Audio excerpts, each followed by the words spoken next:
en las vastas extensiones áridas de Arizona, donde el sol del desierto borra los secretos con la misma implacabilidad con que castiga a los viajeros desprevenidos, se ocultan historias que desafían la comprensión de la mente civilizada. El año de 1892 marcó un periodo particularmente oscuro en los anales del Viejo Oeste, cuando una familia cuyo apellido James evocaba terror en susurros temerosos había establecido su dominio a través de métodos que convertían las pesadillas más vívidas en realidades cotidianas. Esta no es la historia de los James que los libros de historia recuerdan, sino de un clan diferente cuyas atrocidades permanecieron enterradas bajo capas de silencio y complicidad que protegieron secretos demasiado horrendos para ser confrontados por una sociedad que ya luchaba con los desafíos básicos de supervivencia en territorio hostil. Las autoridades territoriales prefirieron catalogar las desapariciones como víctimas de bandidos comunes o accidentes del desierto, pues la verdad habría revelado la existencia de una maldad tan pura y sistemática que habría cuestionado las bases mismas de la naturaleza humana tal como se entendía en aquella época de violencia aparentemente justificada por las necesidades de la expansión hacia el oeste. El polvo de Arizona se alzaba en remolinos dorados bajo el sol implacable de 1892. Mientras los cascos de los caballos resonaban contra la tierra endurecida como tambores de guerra que anunciaban una tragedia que permanecería oculta durante más de un siglo. En las afueras de Tombstone, donde las sombras de los cactus saguaros se extendían como dedos esqueléticos sobre el paisaje desolado, la familia James había establecido su dominio a través de métodos que desafiaban cualquier código moral conocido por el hombre civilizado. Frank James, el patriarca de esta dinastía maldita, no era el hermano famoso del legendario Jesse James, sino un hombre completamente diferente cuya sed de sangre y poder superaba incluso las atrocidades más imaginativas de los forajidos más temidos del territorio. La hacienda de los James se alzaba como una fortaleza sombría contra el horizonte árido, sus muros de adobe manchados por secretos que goteaban como sangre seca bajo el sol abrasador del desierto arizonense. Frank James había llegado al territorio 5 años antes, acompañado por su esposa Martha, una mujer de ojos fríos como el hielo invernal que contrastaban perturbadoramente con el calor infernal del desierto, y sus 3 hijos Thomas, de 23 años, cuya sonrisa torcida ocultaba una mente retorcida que encontraba placer en el sufrimiento ajeno, Elizabeth, de 20 años, cuya belleza angelical servía como máscara perfecta para un alma corrompida hasta los huesos, y Samuel, el menor de 18 años, quien había heredado la crueldad de su padre pero amplificada por una inteligencia diabólica que lo convertía en el más peligroso de todos. Juntos formaban un clan que operaba bajo la fachada respetable de ganaderos prósperos, mientras que en realidad se dedicaban a actividades que harían palidecer incluso a los criminales más endurecidos de la época. Los primeros indicios de que algo siniestro ocurría en la propiedad de los James llegaron a través de los susurros temerosos de los trabajadores mexicanos que laboraban en las minas cercanas. Hombres curtidos por años de trabajo duro bajo el sol despiadado que sin embargo temblaban como niños asustados cuando mencionaban los extraños sonidos que emanaban de la hacienda durante las noches sin luna. Hablaban en voz baja sobre gritos que se escuchaban en la madrugada, voces que imploraban piedad en idiomas que ningún hombre debería conocer, y sobre luces extrañas que danzaban en las ventanas del sótano como fuegos fatuos emergidos directamente del infierno. Los más valientes entre estos trabajadores juraban haber visto siluetas moviéndose por los campos en horas donde ningún trabajo honesto debería realizarse, figuras que parecían arrastrar bultos pesados hacia pozos que aparecían y desaparecían como si la tierra misma conspirara para ocultar los crímenes más abominables que la humanidad pudiera conceber. Si te interesa descubrir más sobre estos misterios enterrados del Viejo Oeste, No olvides suscribirte al canal y activar la campanita de notificaciones para no perderte ningún detalle de estas historias que la historia oficial prefiere mantener ocultas en las sombras del pasado. El sheriff del condado. Un hombre llamado William Harrison, cuyo bigote gris y ojos penetrantes reflejaban décadas de experiencia lidiando con los elementos más peligrosos de la frontera, había comenzado a recibir informes inquietantes sobre desapariciones misteriosas que parecían concentrarse en un radio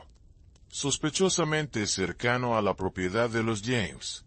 Viajeros solitarios que se adentraban en esa región durante sus travesías hacia California simplemente se desvanecían como si la tierra se los hubiera tragado, dejando únicamente sus caballos vagando sin rumbo por el desierto, con las alforjas intactas pero sin rastro alguno de sus dueños. Harrison, un veterano de la guerra civil que había visto suficiente violencia para llenar varias vidas, sentía un escalofrío particular cada vez que contemplaba el mapa de la región donde se marcaban con alfileres rojos las ubicaciones de las últimas apariciones de estos viajeros desafortunados. La primera víctima documentada de la cual se tiene registro detallado fue un comerciante de telas llamado Jeremiah Blackwood, un hombre de complexión robusta y temperamento jovial que había pasado la última noche de su vida en la taberna de Tombstone, contando historias de sus viajes por el territorio, mientras compartía tragos con mineros y vaqueros que recordarían su risa contagiosa durante años después de su desaparición. Blackwood había partido al amanecer del 15 de marzo de 1892, dirigiéndose hacia Phoenix con una carga valiosa de sedas importadas de San Francisco, siguiendo la ruta que inevitablemente lo llevaría a pasar cerca de la hacienda de los James. Su carreta, encontrada 3 días después por un grupo de búsqueda dirigido por el propio sheriff Harrison, permanecía en perfecto estado junto al camino polvoriento, con todas las mercancías intactas y los caballos pastando tranquilamente como si nada extraordinario hubiera ocurrido. Pero de Jeremiah Blackwood no quedaba ni el más mínimo rastro que pudiera explicar su desaparición súbita e inexplicable. Thomas James había observado al comerciante desde las colinas que rodeaban el camino principal, estudiando sus movimientos con la paciencia de un depredador que había perfeccionado su técnica a través de múltiples cacerías humanas anteriores. A través de sus prismáticos, había catalogado mentalmente cada detalle de la apariencia física de Blackwood, desde la forma particular en que se acomodaba el sombrero hasta la manera característica en que sostenía las riendas, información que utilizaría más tarde para crear una narrativa convincente sobre el destino del comerciante. Cuando Blackwood se detuvo para descansar en la sombra de un mezquite solitario, aproximadamente a media milla de la propiedad familiar, Thomas descendió de su posición de observación con movimientos silenciosos que habría envidiado cualquier apache, acercándose por el ángulo ciego del comerciante mientras éste se ocupaba de dar agua a sus animales, sin sospechar que cada segundo que pasaba lo acercaba más a un final que desafiaría la comprensión de cualquier mente civilizada. El encuentro inicial entre Thomas y Blackwood transcurrió con una cordialidad que habría tranquilizado a cualquier viajero experimentado, pues Thomas había perfeccionado el arte de proyectar una imagen de vaquero honesto y trabajador que contrastaba de manera escalofriante con las intenciones diabólicas que se agitaban detrás de sus ojos aparentemente amigables. Ofreció compartir agua fresca de su cantimplora y proporcionó información detallada sobre las condiciones del camino hacia adelante, estableciendo una conversación casual que gradualmente derivó hacia temas más personales como el contenido valioso de la carreta y los planes específicos de viaje que Blackwood tenía para los días siguientes. Cada respuesta del comerciante era mentalmente archivada por Thomas, quien construía meticulosamente un perfil psicológico completo de su víctima mientras mantenía una fachada de hospitalidad fronteriza que había engañado a docenas de viajeros anteriores que ahora descansaban en tumbas no marcadas dispersas por toda la propiedad familiar. El momento crucial llegó cuando Thomas invitó a Blackwood a acompañarlo hasta la hacienda para compartir una comida caliente y pasar la noche en una cama real antes de continuar su arduo viaje hacia Phoenix, una invitación que presentó como un gesto natural de hospitalidad fronteriza que cualquier viajero prudente habría aceptado con gratitud. Blackwood, cansado por días de viaje bajo el sol implacable y tentado por la perspectiva de una noche de descanso genuino, aceptó la oferta sin sospechar que estaba sellando su destino con esa simple decisión que lo alejaría para siempre del camino principal y lo introduciría en un laberinto de horror del cual no existía escape posible. Mientras dirigían la carreta hacia la propiedad de los James, Thomas mantuvo una conversación ligera sobre el clima y las condiciones del ganado, pero sus ojos brillaban con una anticipación siniestra que habría aterrorizado a Blackwood si hubiera sido lo suficientemente observador para detectar las señales de peligro que se acumulaban a su alrededor como nubes de tormenta. La hacienda de los James se materializó gradualmente desde el polvo y el calor como un espejismo malévolo. Sus estructuras de adobe aparentemente inocentes, pero impregnadas de una atmósfera opresiva que parecía absorber la luz del sol y transformarla en sombras que se movían de maneras que desafiaban las leyes naturales de la física. Martha James emergió del edificio principal para recibir a los visitantes con una sonrisa que no alcanzaba sus ojos fríos, mientras Elizabeth apareció en el porche con un vestido blanco inmaculado que contrastaba de manera perturbadora con la aridez circundante, creando una imagen de belleza angelical que ocultaba perfectamente la corrupción que se agitaba en su interior como serpientes en un pozo sin fondo. Samuel se acercó desde los establos con movimientos fluidos que recordaban a un felino grande acechando a su presa, completando el cuadro familiar que habría tranquilizado a cualquier visitante desprevenido que no pudiera detectar las corrientes subterráneas de malicia que conectaban a cada miembro de este clan maldito. Para aquellos que buscan comprender los misterios más oscuros del Viejo Oeste, suscribirse al canal y activar las notificaciones es esencial para acceder a investigaciones que revelan verdades que han permanecido enterradas durante generaciones enteras. La cena transcurrió en el comedor principal de la casa, iluminado por lámparas de aceite que proyectaban sombras danzantes sobre las paredes de adobe mientras la familia James desplegaba una representación perfecta de hospitalidad fronteriza que incluía anécdotas divertidas sobre la vida en el desierto, preguntas consideradas sobre los viajes de Blackwood, y una comida abundante preparada con ingredientes que, según Martha, provenían de su propio ganado y huerto. Blackwood se relajó gradualmente bajo la influencia de la conversación amena y el whisky casero que Frank servía generosamente, sin notar que cada miembro de la familia lo observaba con una intensidad que habría resultado inquietante para cualquier observador externo que pudiera haber detectado la naturaleza depredadora de estas miradas que lo catalogaban como si fuera un animal destinado al matadero. Conforme avanzaba la noche,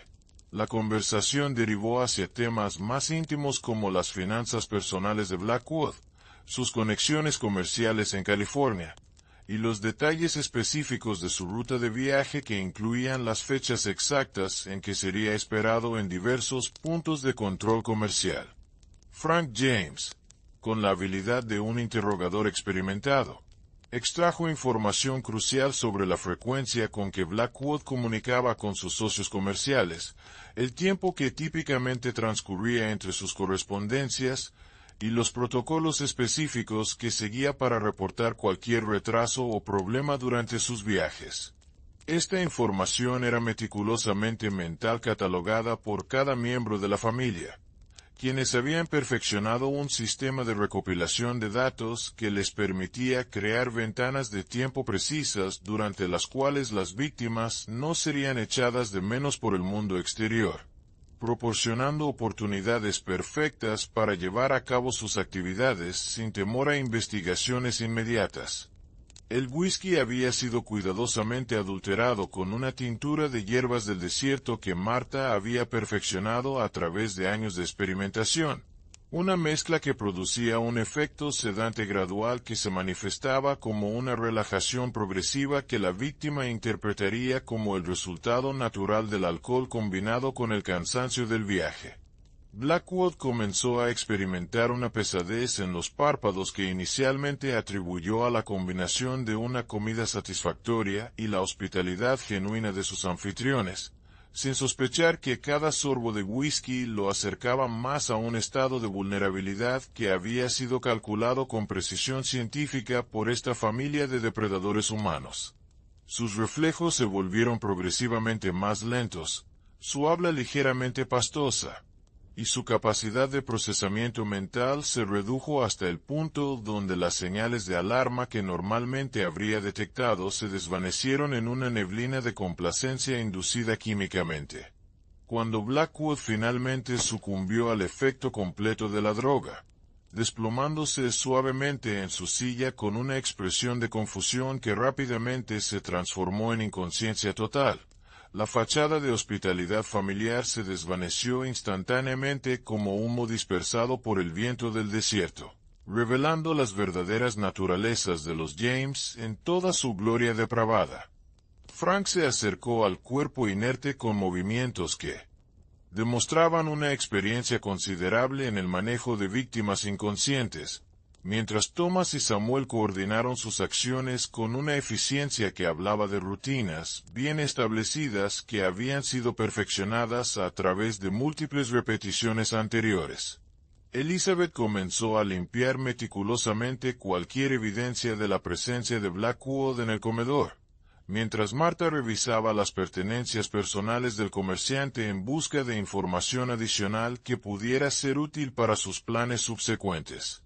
El traslado de Blackwood al sótano de la casa se realizó con una coordinación militar que reflejaba años de práctica en el manejo de situaciones similares, cada miembro de la familia ejecutando su rol específico en esta danza macabra con una precisión que habría impresionado incluso a los criminales más organizados de la época. El sótano mismo era una cámara de horrores que había sido modificada específicamente para los propósitos siniestros de la familia, con paredes de piedra que absorbían los sonidos y un sistema de drenaje que facilitaba la limpieza después de cada una de sus sesiones. Las antorchas que iluminaban este espacio subterráneo proyectaban sombras que parecían cobrar vida propia, creando una atmósfera que habría aterrorizado incluso a los hombres más valientes si hubieran sido testigos de las atrocidades que se desarrollaban regularmente en esta cámara de tormento diseñada por mentes completamente desprovistas de cualquier vestigio de humanidad. Cuando Blackwood recuperó parcialmente la conciencia, se encontró atado a una silla de madera en el centro del sótano, con la cabeza aún embotada por los efectos residuales de la droga, pero lo suficientemente lúcido para comprender gradualmente la magnitud del horror que lo rodeaba.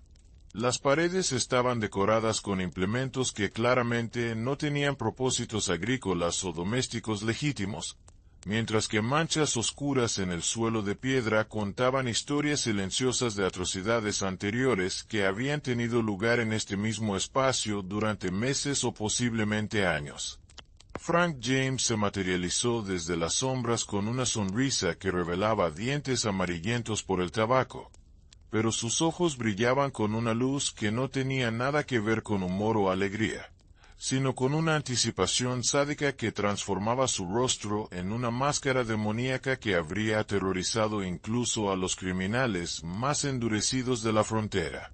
Los siguientes eventos que tuvieron lugar en ese sótano maldito desafían cualquier descripción que preserve la cordura del narrador, pero los registros posteriormente descubiertos sugieren que la familia James había desarrollado métodos de tortura que combinaban técnicas tradicionales con innovaciones diabólicas que prolongaban el sufrimiento de sus víctimas durante periodos que se extendían mucho más allá de los límites de resistencia humana normal.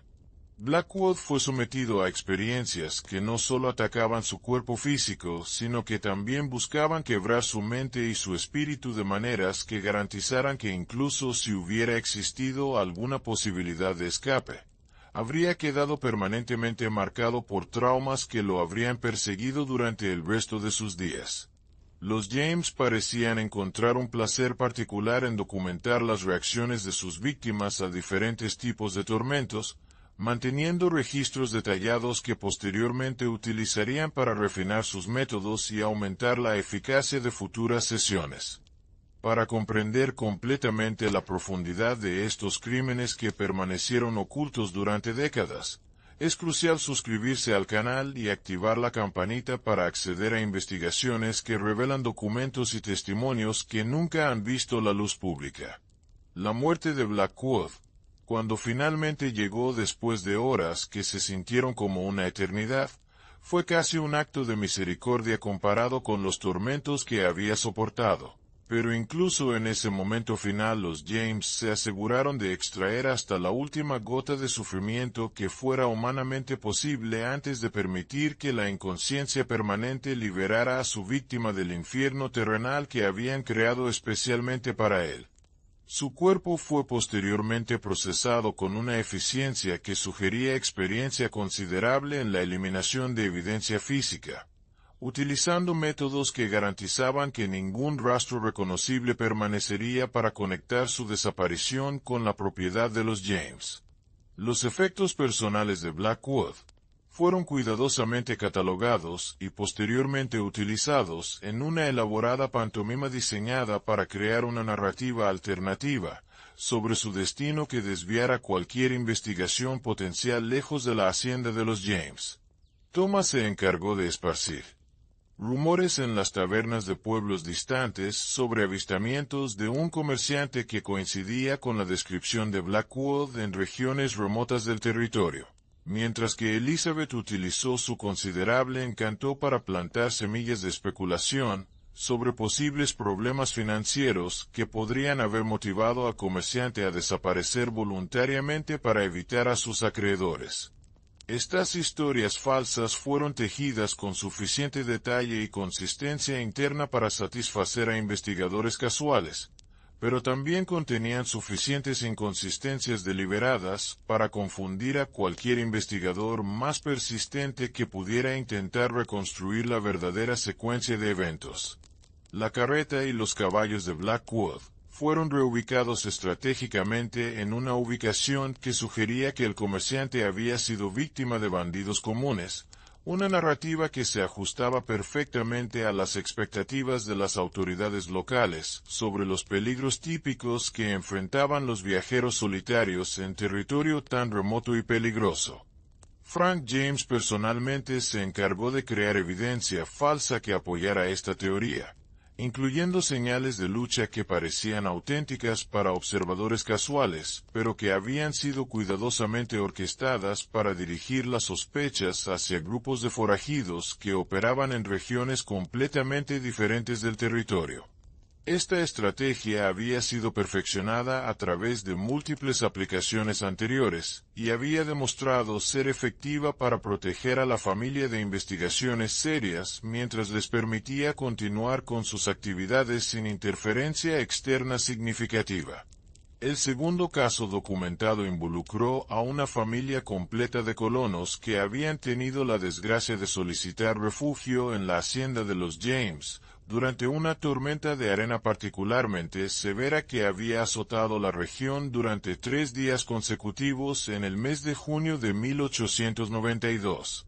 Los Whitmore, compuestos por el patriarca Robert, su esposa Catherine, y sus 2 hijos pequeños, habían estado viajando desde Texas hacia California cuando fueron sorprendidos por la tormenta en un área donde la hacienda de los James representaba el único refugio disponible en un radio de varias millas. Su decisión de buscar ayuda en esa propiedad maldita sería la última que tomarían como familia, pues los James habían desarrollado métodos específicos para lidiar con grupos múltiples de víctimas que requerían coordinación y planificación más elaboradas que sus operaciones habituales contra viajeros solitarios.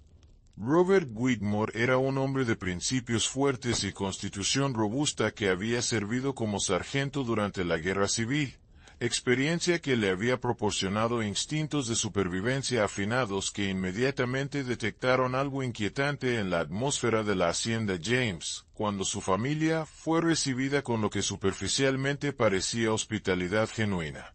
Sus años de servicio militar le habían enseñado a leer las sutiles señales de peligro que emanaban de situaciones aparentemente seguras, y aunque no podía identificar específicamente qué era lo que activaba sus alarmas internas, sentía una tensión palpable que se intensificaba cada vez que observaba las interacciones entre los miembros de la familia anfitriona.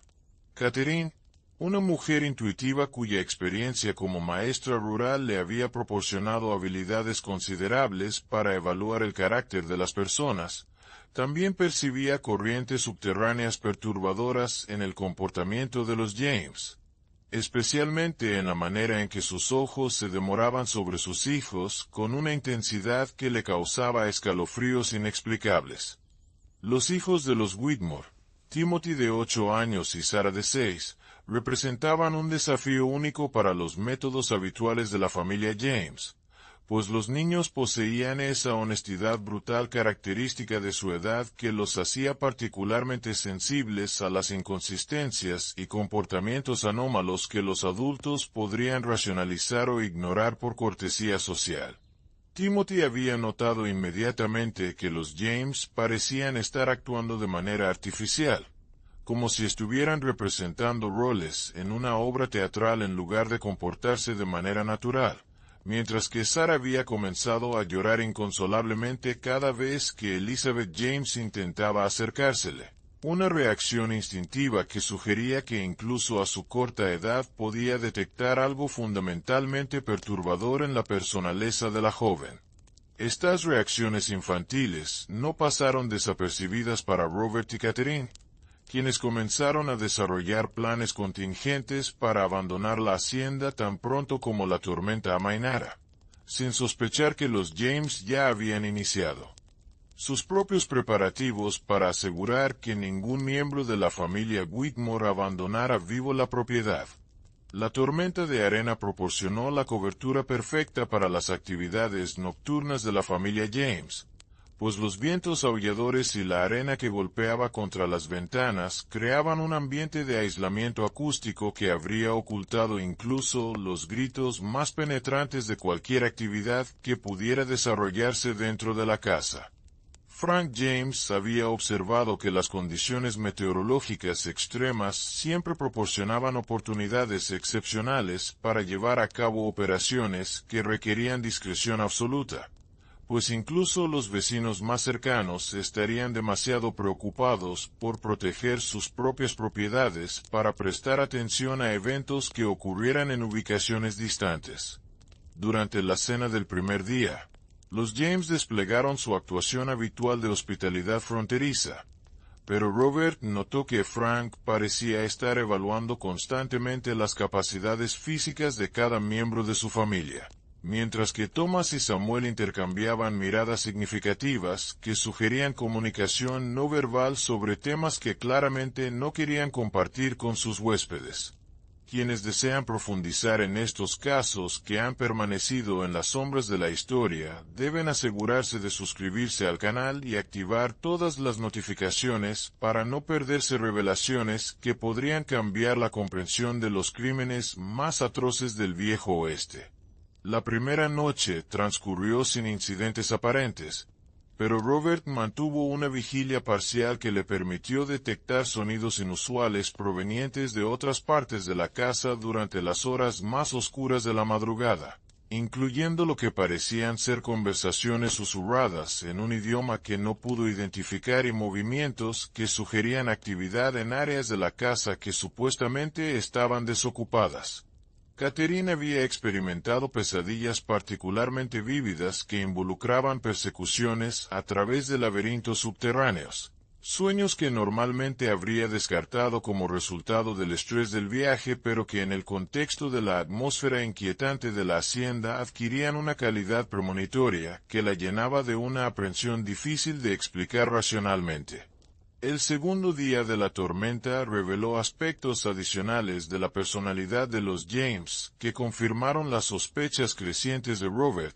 sobre la naturaleza verdaderamente siniestra de sus anfitriones, particularmente cuando observó que Thomas parecía encontrar diversión particular en asustar deliberadamente a Timothy con historias sobre criaturas del desierto que supuestamente acechaban a niños desobedientes durante las tormentas de arena.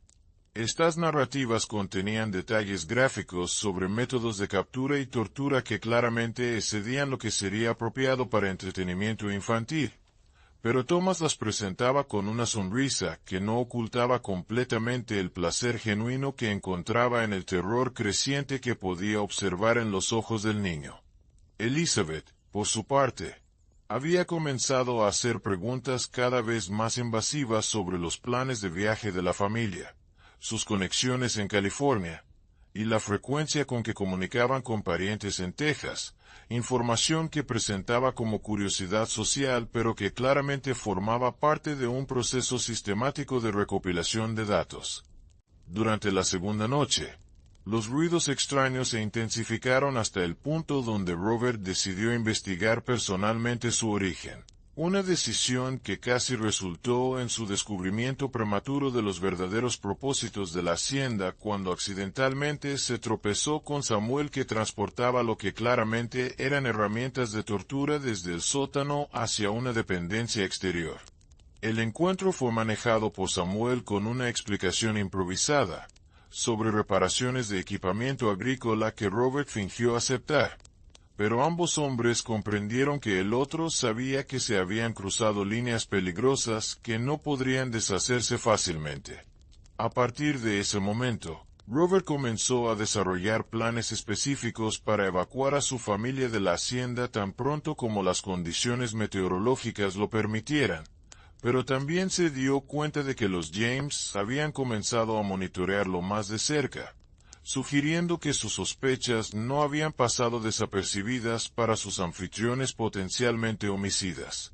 La tercera y última noche de la tormenta se caracterizó por una tensión palpable que electrificaba el aire dentro de la hacienda como la carga estática que precede a los relámpagos devastadores, pues tanto los Whitmore como los James sabían que se acercaba un momento de resolución que determinaría el destino final de la familia visitante.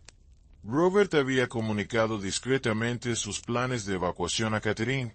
quien había preparado mentalmente a los niños para una partida potencialmente apresurada sin revelar la naturaleza específica de los peligros que había comenzado a percibir con claridad creciente a medida que observaba más cuidadosamente los comportamientos y patrones de sus anfitriones.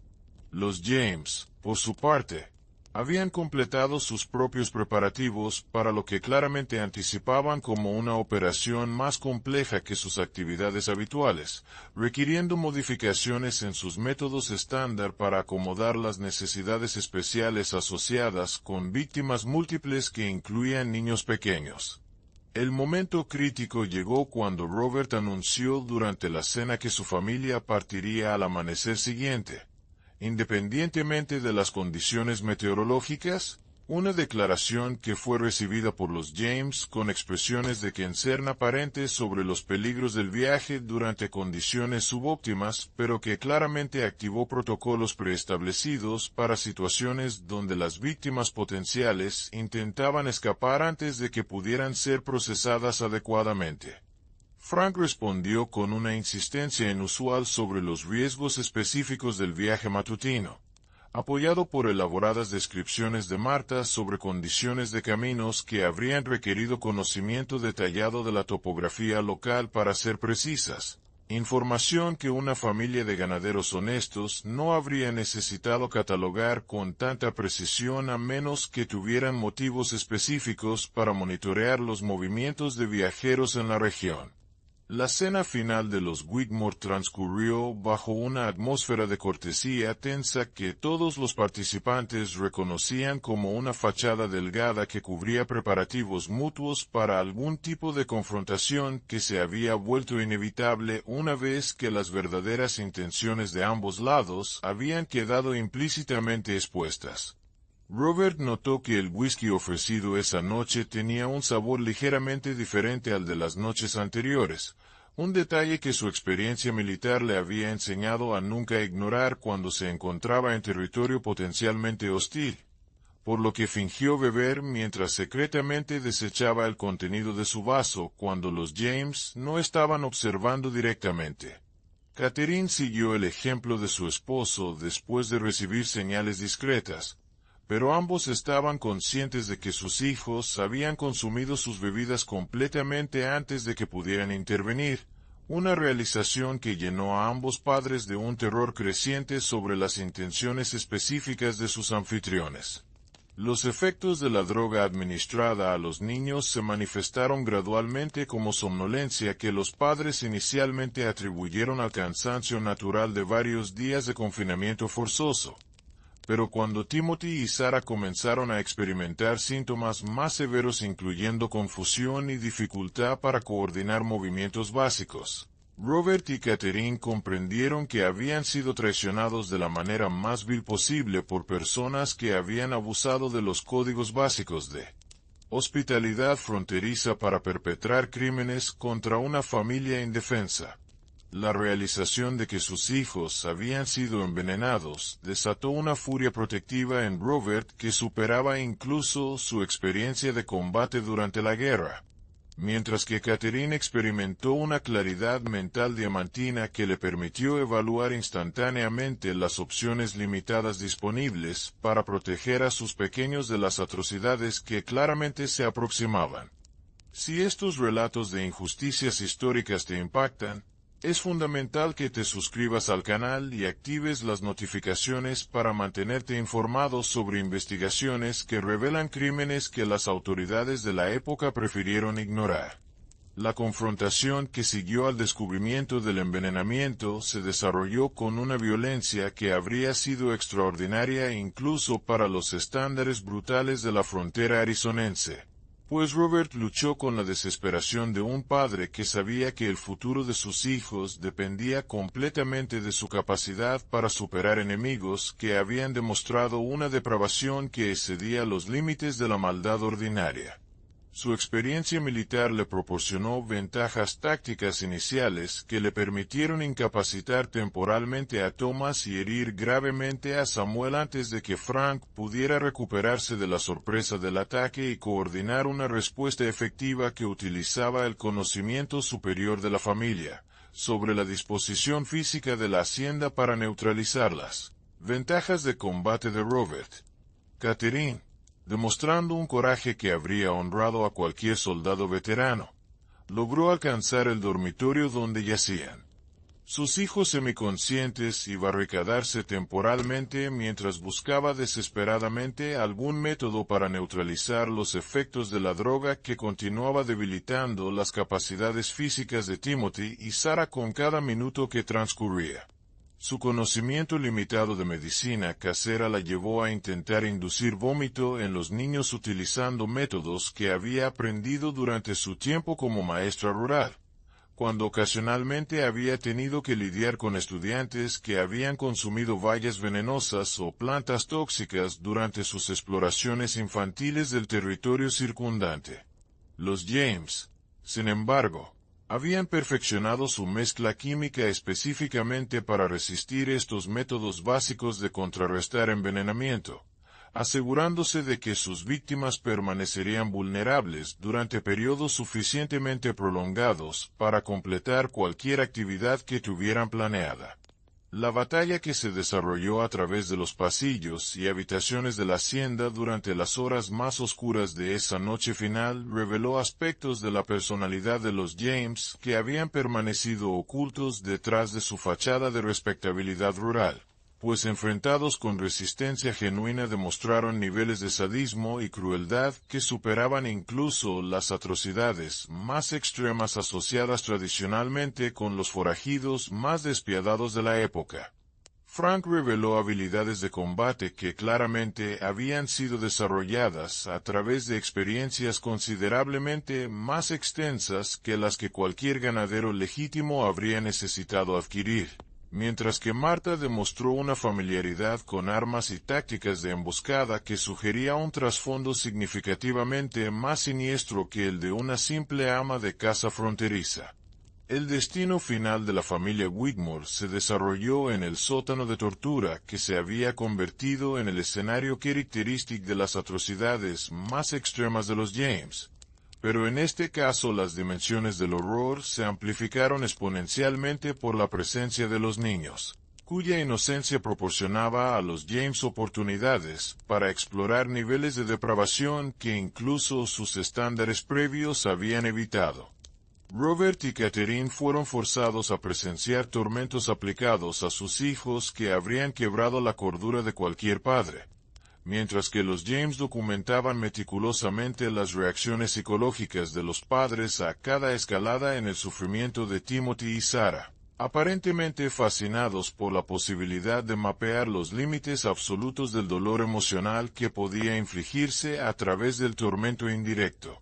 Los registros posteriormente descubiertos sugieren que la familia Whitmore sobrevivió en ese infierno subterráneo durante un periodo que se extendió varios días más allá de lo que la resistencia humana normal habría podido soportar, mantenidos conscientes a través de técnicas que los James habían perfeccionado específicamente para prolongar el sufrimiento de sus víctimas más allá de los límites naturales de la endurancia física y mental. Las innovaciones diabólicas desarrolladas durante esta sesión particularmente prolongada posteriormente se convertirían en elementos estándar de su metodología. Refinamientos que aplicarían a futuras víctimas que tendrían la desgracia de caer en sus manos durante los meses siguientes cuando su confianza en sus habilidades alcanzó niveles que los llevarían a asumir riesgos crecientes en la selección y captura de objetivos potenciales. La eliminación final de los cuerpos de la familia Whitmore requirió modificaciones significativas en los métodos habituales de disposición de los James, pues 4 víctimas simultáneas presentaban desafíos logísticos que sus operaciones anteriores no habían enfrentado, necesitando la construcción de instalaciones de procesamiento expandidas que pudieran manejar volúmenes mayores, mientras mantenían los niveles de discreción que habían protegido sus actividades durante los años anteriores. Samuel demostró una aptitud particular para los aspectos técnicos de estos desarrollos, diseñando sistemas que posteriormente permitirían a la familia manejar grupos aún mayores de víctimas cuando sus ambiciones continuaran expandiéndose durante los meses que siguieron a esta experiencia formativa que estableció nuevos estándares para sus futuros crímenes. Los efectos personales de los Whitmore fueron procesados con la misma meticulosidad que había caracterizado el manejo de las pertenencias de Blackwood. Pero en este caso la cantidad y variedad de artículos requirió estrategias más elaboradas para crear narrativas convincentes sobre el destino de una familia completa que había desaparecido sin dejar rastros en territorio conocido por su peligrosidad pero no por desapariciones de grupos. Familiar Centeros. Elizabeth demostró una creatividad particular para desarrollar explicaciones alternativas que involucraban accidentes naturales como riadas repentinas o ataques de animales salvajes, escenarios que fueron implementados con evidencia física fabricada que incluía restos de la carreta de los Whitmore distribuidos estratégicamente a lo largo de un arroyo estacional que había experimentado inundaciones durante tormentas recientes. La tercera víctima documentada de los James fue un predicador itinerante llamado Josiah Fleming, un hombre cuya fe genuina en la providencia divina lo había llevado a viajar solo por los territorios más peligrosos de Arizona llevando el evangelio a comunidades fronterizas que raramente recibían visitas de clérigos ordenados. Fleming había llegado a la región a finales de agosto de 1892, siguiendo rumores sobre una comunidad de mineros que supuestamente había descubierto una veta de plata particularmente rica pero que carecía de guía espiritual para lidiar con las tentaciones morales asociadas con la riqueza súbita. Su misión personal de proporcionar salvación espiritual a las almas más necesitadas del territorio lo había llevado a desarrollar una rutina de viaje que incluía visitas a haciendas aisladas donde ofrecía servicios religiosos a familias que podrían no haber tenido oportunidades de participar en cultos organizados durante meses o incluso años. Fleming era un hombre de mediana edad cuya apariencia física reflejaba décadas de vida austera dedicada al servicio religioso, con manos callosas por años de trabajo manual que había realizado para mantenerse mientras estudiaba teología, y ojos que brillaban con una convicción genuina que había inspirado a cientos de personas durante su ministerio itinerante a través de varios territorios fronterizos. Su carreta estaba equipada con una biblioteca considerable de textos religiosos, suministros para comunión, y materiales para construir cruces y otros símbolos religiosos que dejaba como recordatorios físicos de sus visitas en comunidades que podrían no ver otro predicador durante largos periodos. La reputación de Fleming como un hombre santo genuino había precedido su llegada a la región, creando expectativas entre los residentes locales que complicarían significativamente los planes de los James para manejar su desaparición de maneras que no atrajeran atención no deseada de las autoridades territoriales. Para quienes buscan comprender cómo la fe puede enfrentar al mal más absoluto, es esencial suscribirse al canal y activar todas las notificaciones para acceder a análisis profundos de estos enfrentamientos que definieron el carácter moral de la frontera americana. El encuentro inicial entre Fleming y la familia James siguió el patrón establecido de hospitalidad aparente que había engañado a víctimas anteriores, pero el predicador poseía una sensibilidad espiritual afinada que inmediatamente detectó corrientes de maldad que emanaban de sus anfitriones como un hedor invisible que contaminaba la atmósfera de la hacienda con una presencia diabólica que desafiaba cualquier intento de ocultamiento o disimulo. Fleming había pasado suficientes años lidiando con almas genuinamente corrompidas para reconocer los síntomas característicos de depravación espiritual avanzada, y aunque no podía identificar específicamente las actividades que habían producido esta corrupción moral, sabía con certeza absoluta que se encontraba en presencia de individuos que habían abrazado el mal de maneras que los había transformado en algo fundamentalmente no humano. La reacción de Fleming a la presencia de los James difería dramáticamente de las respuestas de víctimas anteriores, pues en lugar de experimentar simplemente incomodidad o aprensión vaga, comenzó inmediatamente a recitar oraciones de protección y a exhibir símbolos religiosos de maneras que claramente indicaban que reconocía estar en territorio espiritualmente hostil que requería intervención divina activa. Esta respuesta religiosa directa a su presencia perturbó profundamente a los James de maneras que no habían experimentado con víctimas anteriores, pues Fleming parecía poseer herramientas espirituales que neutralizaban parcialmente las ventajas psicológicas que normalmente mantenían sobre sus presas durante las fases iniciales de sus operaciones. Frank, en particular, parecía experimentar una agitación física genuina en presencia de los implementos religiosos de Fleming, una reacción que sugería niveles de corrupción espiritual que habían progresado hasta el punto donde los símbolos sagrados producían efectos adversos measurables.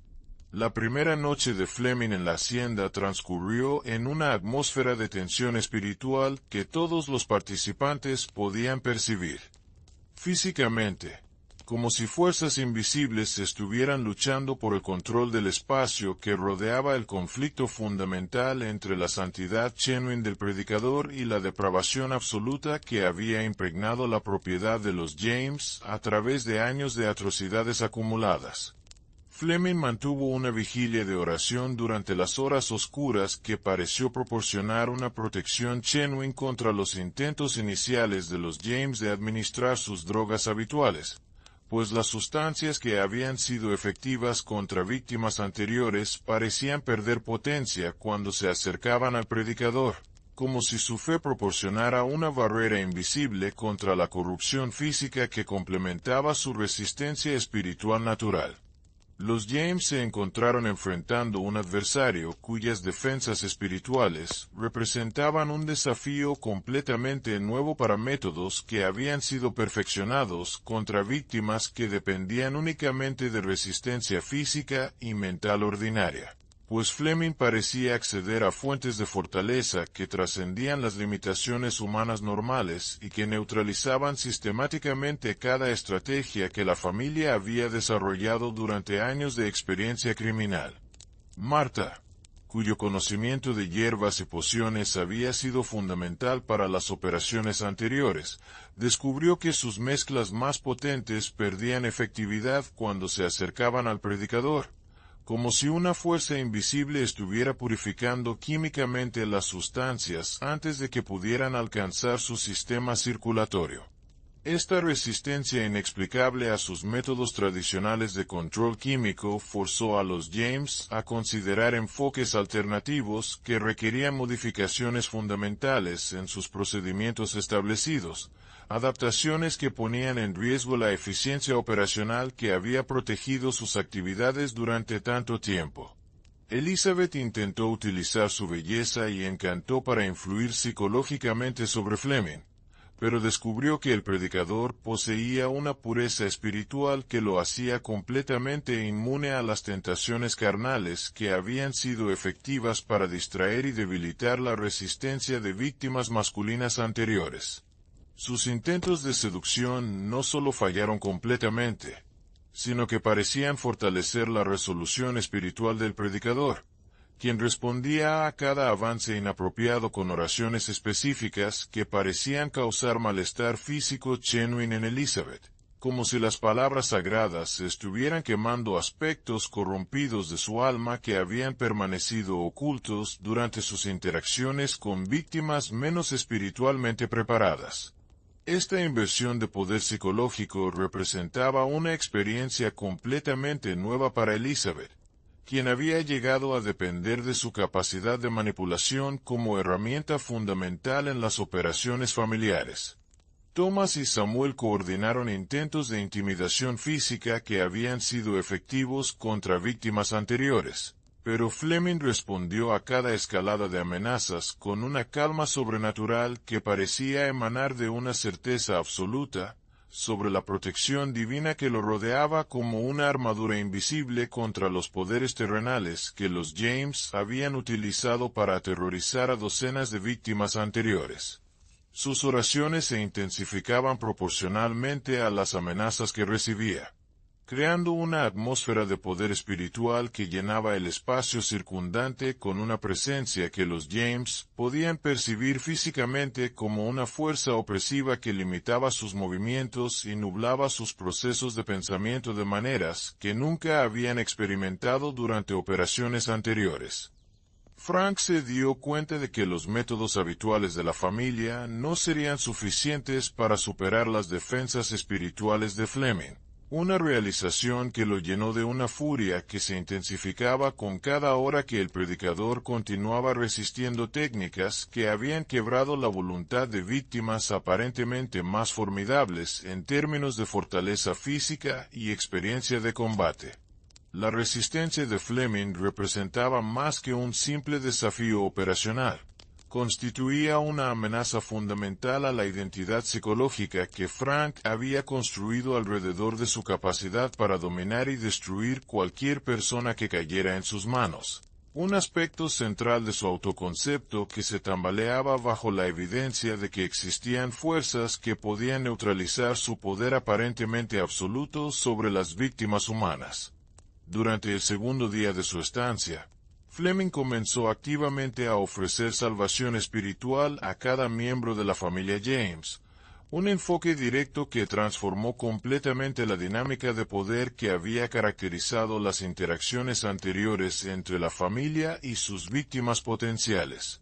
En lugar de actuar como presa que intentaba escapar de depredadores, Fleming asumió el rol de pastor espiritual que buscaba rescatar almas perdidas de la condenación eterna, Una inversión de roles que confundió profundamente a los James, porque sus experiencias anteriores no habían incluido víctimas que intentaran activamente redimirlos en lugar de simplemente resistir sus ataques. Las ofertas específicas de perdón divino que Fleming dirigía a cada miembro de la familia parecían activar memorias de conciencia moral que habían sido suprimidas durante años de actividad criminal progresivamente más extrema, creando conflictos internos que interferían con la coordinación habitual entre los miembros del clan. Los sermones improvisados que Fleming dirigía hacia la familia durante las comidas y conversaciones casuales contenían referencias específicas a crímenes y pecados que parecían describir con precisión inquietante las actividades secretas de los James, como si el predicador poseyera conocimiento sobrenatural sobre las atrocidades que habían sido cometidas en la propiedad durante los años anteriores. Estas referencias no eran lo suficientemente específicas para constituir evidencia legal, pero contenían detalles sobre métodos y motivaciones que solo podrían haber sido conocidos por participantes directos en los crímenes o por alguien que hubiera recibido información de fuentes que trascendían los canales de comunicación humanos ordinarios. La precisión de estas observaciones espirituales aterrorizó a los James de maneras que ninguna amenaza física podría haber logrado, pues sugerían que sus secretos más oscuros habían sido expuestos ante autoridades divinas que poseían poder infinitamente mayor que cualquier jurisdicción terrenal. Si deseas explorar cómo la fe genuina puede enfrentar el mal más absoluto, asegúrate de suscribirte al canal y activar la campanita para acceder a análisis que revelan dimensiones espirituales de conflictos históricos que raramente son examinadas por fuentes académicas tradicionales. Fleming había identificado correctamente que Martha era el miembro más espiritualmente vulnerable de la familia, pues aunque había participado activamente en las atrocidades familiares, mantenía vestigios de conciencia moral que podrían ser reactivados a través de intervención espiritual apropiada dirigida específicamente hacia las grietas en su armadura psicológica que años de crímenes acumulados habían creado pero no completamente sellado. Sus conversaciones privadas con Martha durante el tercer día se centraron en temas de maternidad y protección de niños inocentes, temas que resonaban con aspectos fundamentales de la identidad femenina que Martha había suprimido pero no completamente erradicado durante su transformación en cómplice de los crímenes familiares más atroces. La estrategia espiritual de Fleming comenzó a mostrar efectos measurables cuando Martha empezó a experimentar pesadillas particularmente vívidas que involucraban las víctimas anteriores de la familia. Sueños que parecían proporcionarle información detallada sobre los sufrimientos específicos que había ayudado a infligir durante sesiones de tortura que su mente consciente había catalogado como actividades necesarias para la supervivencia familiar pero que su subconsciente comenzaba a reconocer como atrocidades inexcusables que habían corrompido su alma más allá de cualquier justificación racional. Estos sueños contenían elementos que Martha no recordaba haber observado conscientemente durante las torturas, como si estuviera recibiendo perspectivas de las víctimas que revelaban dimensiones del sufrimiento que había permanecido ocultas para los perpetradores durante las actividades reales. Frank reconoció que la influencia espiritual de Fleming sobre Martha representaba una amenaza existencial para la cohesión familiar que había sido fundamental para el éxito de sus operaciones criminales, pues si un miembro del clan comenzaba a experimentar remordimiento genuino que pudiera evolucionar hacia confesión o cooperación con autoridades, toda la estructura que había protegido sus actividades durante años podría colapsar en cuestión de días. Su decisión de acelerar el calendario para procesar al predicador reflejaba tanto urgencia táctica como reconocimiento de que Fleming poseía capacidades que podrían desmantelar sistemáticamente las defensas psicológicas que cada miembro de la familia había construido para justificar su participación en crímenes que excedían los límites de la maldad ordinaria. La noche que Frank designó para la captura definitiva de Fleming se caracterizó por una atmósfera de tensión espiritual que todos los participantes podían sentir físicamente, como si fuerzas invisibles estuvieran preparándose para una confrontación que determinaría no solo el destino físico del predicador, sino también el balance fundamental entre bien y mal que había sido alterado por la presencia de Santidad Chenwin en un espacio que había sido consagrado al servicio de poderes diabólicos durante años de atrocidades acumuladas. Fleming parecía consciente de la proximidad del peligro, pero en lugar de intentar escapar o buscar ayuda externa, intensificó sus esfuerzos evangelísticos como si comprendiera que esta podría ser su última oportunidad para ofrecer salvación a almas que habían viajado tan lejos por el camino de la condenación que pocos otros métodos podrían alcanzarlas.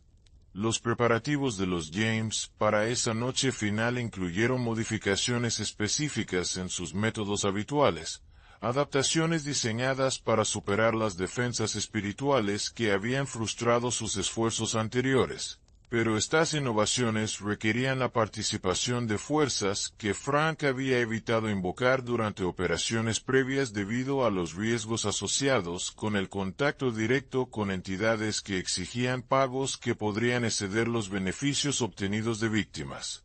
individuales.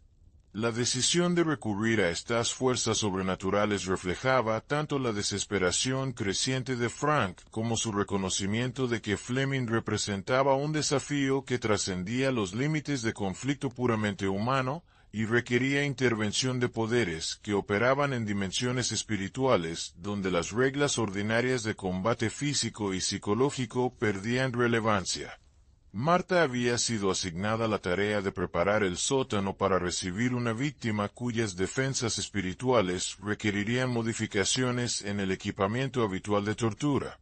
adaptaciones que incluían símbolos y implementos que Frank había adquirido años antes de comerciantes que operaban en mercados que existían en los márgenes más oscuros de la sociedad fronteriza. Lugares donde se intercambiaban conocimientos y herramientas asociados con prácticas que desafiaban tanto las leyes humanas como las naturales. Estos preparativos especializados tomaron varias horas durante las cuales Marta experimentó una serie de visiones que parecían mostrarle las consecuencias eternas de las decisiones que estaba tomando. Imágenes de condenación que se intensificaban cada vez que tocaba los implementos más siniestros que Frank había ordenado instalar para la sesión planificada. La confrontación final entre Fleming y los James comenzó cuando el predicador declaró abiertamente su conocimiento sobre la verdadera naturaleza de las actividades familiares. Una declaración que eliminó cualquier pretensión de hospitalidad y transformó la atmósfera de la hacienda en un campo de batalla abierto entre fuerzas espirituales opuestas que habían estado maniobrando cautelosamente una alrededor de la otra durante días. Fleming no expresó sorpresa o terror cuando los James revelaron sus verdaderas intenciones, sino que respondió con una serenidad que sugería que había anticipado este desarrollo y había utilizado el tiempo de preparación para fortalecer sus defensas espirituales hasta niveles que podrían permitirle no solo resistir los tormentos físicos que se aproximaban, sino también continuar su misión evangelística incluso bajo condiciones de sufrimiento extremo. Thomas y Samuel ejecutaron la captura física de Fleming con una coordinación que reflejaba experiencia considerable, pero descubrieron que el predicador no ofreció la resistencia física que habían anticipado, aparentemente confiando completamente en protección espiritual que creía que los sostendría sin importar las circunstancias físicas que pudiera enfrentar. Esta ausencia de resistencia física inicialmente confundió a los hermanos James, quienes habían desarrollado técnicas específicas para superar la resistencia violenta que caracterizaba típicamente las fases iniciales de captura. Pero la calma sobrenatural de Fleming transformó el proceso en algo que se parecía más a una procesión religiosa que a una captura criminal. Una atmósfera que perturbó profundamente a los captores de maneras que no podían explicar racionalmente. El traslado de Fleming al sótano se realizó en completo silencio. No porque los James estuvieran intentando mantener discreción operacional, sino porque la presencia del predicador parecía absorber sonidos de maneras que creaban un ambiente de quietud antinatural que se intensificaba a medida que se acercaban al espacio subterráneo donde tantas atrocidades anteriores habían tenido lugar. Fleming utilizó este periodo de silencio forzoso para oración continua que, aunque susurrada demasiado baixo para ser comprendida por sus captores, parecía llenar el espacio circundante con una vibración espiritual que los James podían percibir físicamente como una presión que se intensificaba con cada paso que los acercaba al teatro de operaciones que habían preparado meticulosamente para quebrar la resistencia espiritual del predicador. Para comprender completamente las dimensiones espirituales de estos conflictos entre fe y depravación absoluta, es crucial suscribirse al canal y activar todas las notificaciones para acceder a análisis que revelan aspectos de la naturaleza humana que van mucho más allá de los límites de conflicto puramente físico o psicológico. Una vez en el sótano, Fleming fue asegurado al equipamiento especializado que los James habían preparado, pero su reacción a la vista de los implementos de tortura difirió dramáticamente de las respuestas de víctimas anteriores,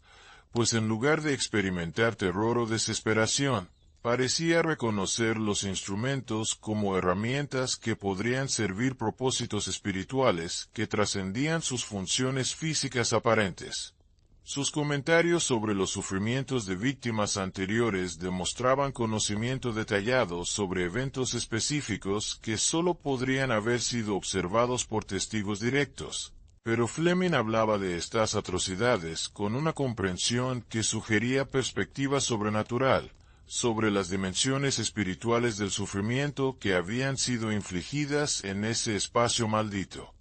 Frank había reservado los implementos más extremos para esta sesión particular, herramientas que habían sido adquiridas específicamente para superar resistencias que excedían las capacidades humanas normales. Pero cuando comenzó a aplicar los primeros tormentos físicos descubrió que Fleming respondía de maneras que transformaban completamente la dinámica habitual entre torturador y víctima. En lugar de gritar o suplicar piedad, Fleming utilizó cada escalada en el dolor físico como oportunidad para intensificar sus oraciones y expandir sus ofertas de salvación para incluir no solo a los James, sino también a las entidades espirituales más oscuras que Frank había invocado para asistir en la destrucción de las defensas espirituales del predicador.